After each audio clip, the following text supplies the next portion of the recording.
এই কাজটির জন্য তোমার দেখা বা জানা ব্যক্তি নির্বাচন করবে। সেক্ষেত্রে প্রিয় ব্যক্তিত্ব হতে পারে তোমার পরিবারের কোনো সদস্য, বাবা মা, ভাই বোন, প্রতিবেশী, সহপাঠী বা শিক্ষক প্রমুখ। যেমন প্রিয় ব্যক্তি হচ্ছে নাজমা, আমার মা। পছন্দের গুণাবলী: 1. সত্যবাদিতা, যেভাবে অনুসরণ করি। দৈনন্দিন জীবনে সব ক্ষেত্রে আমি সত্য কথা বলি। তো বাকি দুটো পূরণ করি, আসো। 2 নম্বর কি বলা যেতে পারে? শৃঙ্খলা, আমি দৈনন্দিন জীবনে শৃঙ্খলা বজায় রাখি।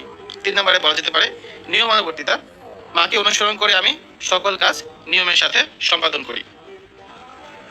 এক্ষেত্রে লক্ষ্য করো, প্রিয় ব্যক্তি তুমি মা না দিয়ে বাবা, ভাই, বোন, তারপর হচ্ছে তোমার সহপাঠী, শিক্ষক, যেমন সে দিতে পারো।